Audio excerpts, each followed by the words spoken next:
Κυρίες και κύριοι, χαίρετε. Ένα ακόμα Sportal Guest. Ένα Sportal Guest στο Sportal, το οποίο έχει πολύ μεγάλο ενδιαφέρον, μια που έρχεται η μάχη του Ολυμπιακού στην Νορβηγία κόντρα στην Μπόντο Γκλιμτ για τη φάση των 16 του Europa League. Και σήμερα έχουμε τη χαρά να φιλοξενούμε τον CEO της νορβηγικής ομάδας, τον κύριο Frode Thomassen. So, Mr. Thomassen, good evening. Welcome to Sportal. How are you? Thank you very much. I'm fine. Preparing for the match for Thursday. So, in Norway, you know, we are north of the polar circle, so it's a little bit of winterland here at the moment. Yeah, I can understand that. So, you are about to face Olympiacos on Thursday in Norway in the Europa League round of 16. And I wonder what the weather is like there right now and how it will look like on Thursday. It's not that cold at the moment. I think it's 2 degrees Celsius out. It's been last night it was snowing, but it's snowing, raining. It's about 0 degrees Celsius. So the weather condition at this time of year is not that bad. It's not that cold. It will be a little wind, but not as windy as it can be. So I think it will be fair and good conditions on Thursday. Mm-hmm. As far as I know, you played professional soccer in your youth. Have you ever faced a Greek team in that period? And what do you think about this first Bόντο Γκλιμτ match in history against a Greek team? Oh, I have to think long back if I should go back to my own career as a footballer. But I was playing in Lyn and Stabæk, but that was in Oslo. What was your position? I think I was playing midfielder. Or I was a little bit left winger as well, but that was like that was other times. You know, football at this time is more fast, and the intensity and the distance that the player has to run is quite different from back in those days. Yeah, but we are really looking forward to meet Olympiacos. You know, we have had players played here who also have played for Olympiacos, and Olympiacos has always been like one of the greatest teams in Europe, a long tradition, strong team. So we respect and we know that you have fans all over Europe. So for us to meet Olympiacos now is, for us it's an adventure, as it has been to be in Europe and play these European tournaments. But Olympiacos, we really look forward to it. Mm-hmm. Last football player from Olympiacos that he played for you, I think it was Elαμπντελαουί. He signed for you in 2022.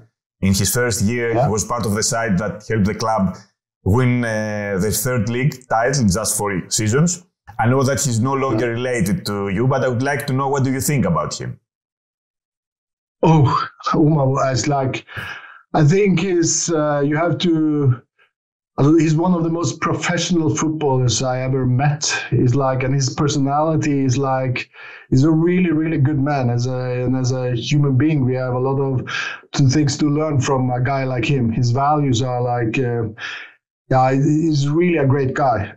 As a footballer, I think he was struggling with injuries when he came to Bόντο Γκλιμτ, so we didn't have that opportunity to get that much out of him as we wanted as a footballer, but as a person. And our team is really into culture, and I think every team that has Omar is in the squad has a kind of quality when it comes to bring the right attitude to the training, but also to the matches. So he's like, I think in the Norwegian context, and hopefully also in Greece, he's like a player for the history books. Mm-hmm. In recent years, you have won the affection of the football audience, not only in your country, but throughout Europe, thanks to your impressive play, big victories, talented players. What is the key to success? It's not only one key. I think it's many keys. I think football is like a complex game, and it's also like you have like the sporting and the performance you have to make every weekend, and also when you're in Europe, and also about building a club and an organization and a structure. But of course, we have had. I think that we have been brave at the way that when we have built a quite strong financial platform, and we have been able to invest it in the sporting product, in sport, in players, in coaches, and we have been able to. In 2017, we had a budget of 4.2 million euros in total.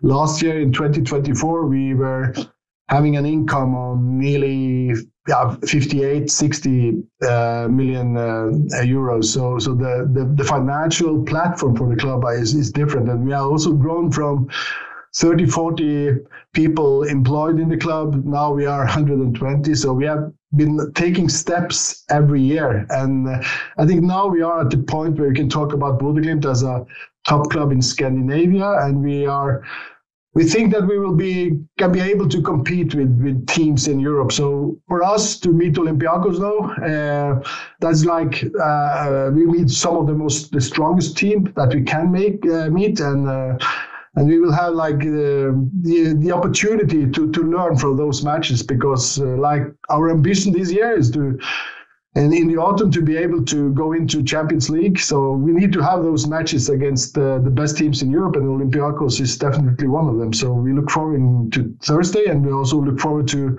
go to Athens next week. Mm-hmm. Yes. So which are the basic principles of your football philosophy? And I mean, not only in terms of pure football, but also in organizational structure of the club.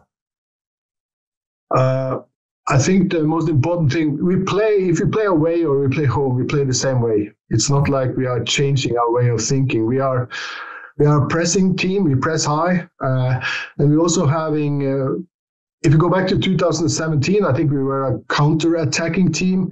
Now we are really possession-oriented when it comes to our playing style. So in our national league, we are used to dominate the matches, having the ball a lot, but also a lot of movement. And I think in our defensive way of thinking, also offensively, it's about movement and the intensity of the players, the ability to run, win the ball, the ability to use the space when it opens, the opportunity, or your ability to see space when it comes and then use them.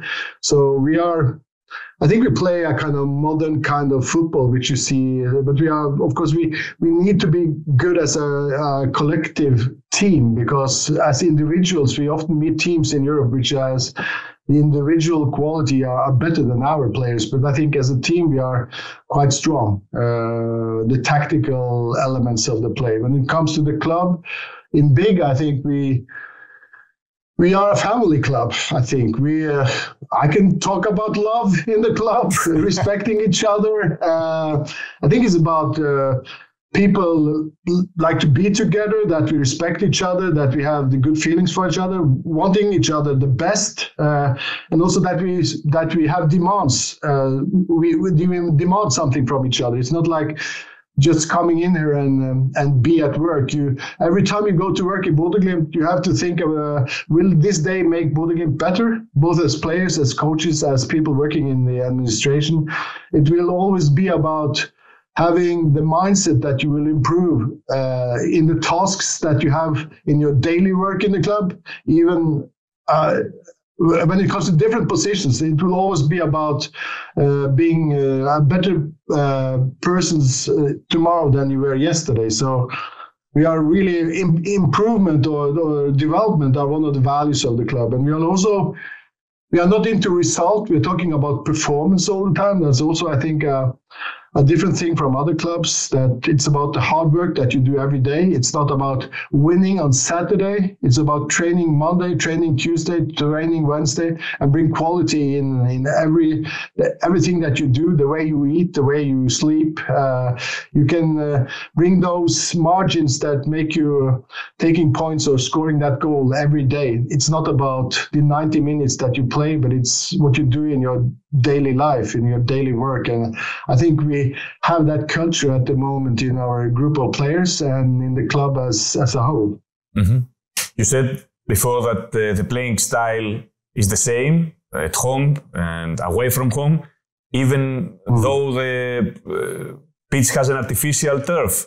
I mean, probably because of the bad weather in Norway. I think, is this a big advantage for you in home games, and how much does it affect you away from home?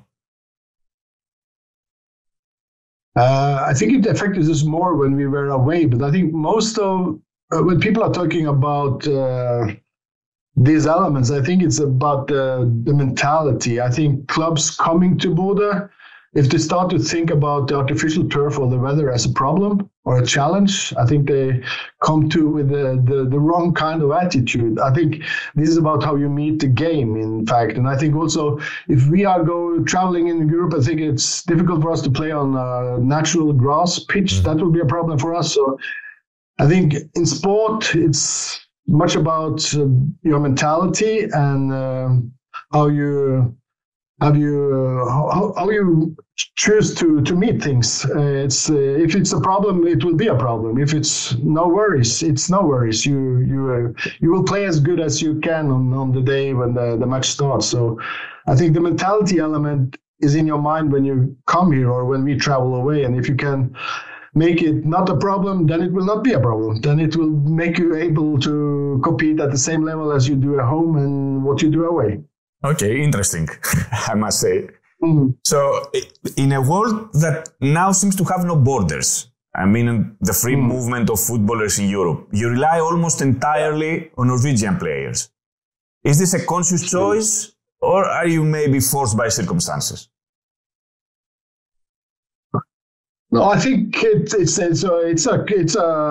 choice that we have made. Like, we are not saying that we are not going for players from other continents or South in Europe, but we primarily recruit from Scandinavia. Yeah. That will be, and that's because our culture or our way of thinking are so important for us. It's like we come from different countries with different culture, with different ways of thinking. So for us, it has been like we are thinking Scandinavia when we recruit players, but we have had players from like Victor Boniface. We recruited from Africa. We recruit a lot of players from Denmark, and we also had players from the Balkans. So it's not a principle, but most of the time we recruit players from Scandinavia. Where we differ from other clubs is like, I think Olympiacos probably has a big academy with local, national, regional talented players. You know, we are situated in a city where it's 10 hours by car to the north, to the nearest city, 10 hours by car to the south. So it's like we don't have that kind of demographic or population that makes us. We cannot build an academy where we can recruit all our players from our own ranks. We need to go out there and probably recruit some of the best young players from Scandinavia. That can be a strategy for us, but we have to think our strategy plan is called Our Way. So we think that we have to think differently than other clubs. If we are just a copy of other clubs, we will be we will not have the opportunity to compete because we can't bring the same quality in it. So we need to think our way when we do things. Mm-hmm. You said academies. To my eyes, you seem like you, let's say, have adopted the Belgian model of development, which involves the creation of a strong academy with the problems that you have and that you mentioned. Mm-hmm. The revelations of the potential of no names, let's say, and profitable resale. Is this actually the case? If you look at our players at the first team at this point, I think you're probably right, because half of the players playing in our first 11 come from our academy. But they also been the same players who have been with us since 2019. They have been in Europe for 1 year or 2 years and come back again. But now the quality of the first team are at so high level. So most of the players in the academy will not be at that level that they can take the steps into our first team. But they could probably play in other teams on top level in Norway or on second level in Norway. But our team at the moment has like taking it too far, I think. So I think some of our young players have to go a longer way than the players that we have today in the team. For us, it has been like, for us, it's about, you have two elements where you can earn a lot of money in football. You do it by transfer, or you can do it by performing in Europe. We have made that quite clear choice that our way of doing things is like having focus on the performance element to compete in Europe. So most clubs in Norway define themselves as developing clubs, developing young players and sell them to bigger clubs. Our core strategy is to perform well on the highest level that we can. And often when we develop players in the club, it's about bringing their individual potential to the highest levels. And that is not that often to Bode Glimt. It could be one player every second year. But most of the players has to go to a club in second division or second level in Norway, or to other elite series clubs in Norway. So I think in our squad we are 23, 24 players, which has then we add with 3-4 really young players. Like we have one Danish striker at the moment, 16 years old, which is a part of our squad when we meet Olympiacos now. But he's only 16 years old, but he's a part of our first team squad, and that's also a good place for him to be when it comes to taking steps and taking the European top level as a footballer. Mm-hmm.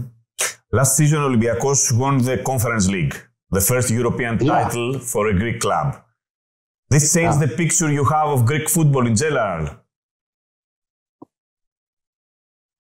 I think we have always thought well about Greek football. You know, you won the European Championship some years ago. Course. That was like 2004. Yeah. I remember it quite well. You weren't qualified at first, but you went into it as like you got a wild card into it. It was some. No, it was a war. This was Denmark case, not our case. Denmark, okay. Yeah, 1992. Sorry, as far as I can remember. Yeah, sorry for that. No, we qualified. No, but like Olympiakos, AEK Athens, BAOK, like we know. The best Greek teams has done well in European tournaments for many years now. So we deeply respect Greek teams. You know, the Norwegian football has not been at that level for many years now. But Bode Glimt and Molde has done well during the last 3-4 years. So Norwegian league has risen on the European ranking. I think we are 12th at the moment, and that's and now we have 5 teams at top level now that can go into European tournaments this autumn. So Norwegian football has taken steps, but we haven't been on the level as Greek clubs for the last 5-6 years, I think. So we have deep respect for the teams that we meet, and we know in Olympiacos we meet one of the most traditional, biggest teams in Europe. So we really look forward to it, and we think we can learn a lot from that match. And then we will see. I think it will be a tight match. But we'll see. I think both teams has an opportunity to go to the quarterfinal. Mm-hmm. Jose Mourinho suffered one of the most embarrassing defeats of his career, as Roma were thrashed 6-1. Yeah. Bόντο Γκλιμτ, you remember that, of course, in the Europa Conference League in 2021. Is this still the biggest win in the history of Bόντο Γκλιμτ, and how did this happen? That was early in the race of Bode Glimt. So I think Roma was, we were really an underdog, and I think they weren't prepared for what was meeting them here. It was winter time, of course. It was artificial turf. It was cold, and I think they underestimated the quality of the team and the players in Bode Glimt at that time. And then, of course, that it was not a 6-1 game. If you look at it, it could be easily have been like a small. We could have scored fewer goals than we did, but it was a good match. And for people in the northern parts of Norway, I think that will be that is a match and an experience for a lifetime. So, but I think teams coming into Bode now, they are much more prepared for both the conditions and what Bode Glimt are as a team. So I don't think teams will underestimate us like Rome did the first time they came to Bode again. Mm-hmm. So, should we expect the full stadium on Thursday? Yeah, we are sold out at the moment. It's full stadium here is 8,200, but you know it's 55,000 people living here, so it's more than 10% of the population coming to the game. So it's really a big thing, and we haven't sold out that many matches. So I think people really enjoy and look forward to have Olympiacos. It's only the big teams coming here where we are sold out. Okay, you said that you believe that it will be a tight match, but I would like to hear your predictions for the tie with Olympiacos. Oh, you think I would guess? Hopefully, I think at home we will be strong. So, but I don't know if it's. We will be disappointed if we not making a draw or win the match. But I think we need some gap if we shall have the opportunity to go to the quarterfinals. So, but it depends. I think it will be tight. You know, football, as me. So yeah, it's difficult to say. But hopefully we will be up with 1 or 2 goals. Okay, Mr. Thomassen, thank you very much. Thank you very much. Thank you for the conversation. Yeah. Bye-bye and good luck. Bye-bye. Thank you as well to you. Bye.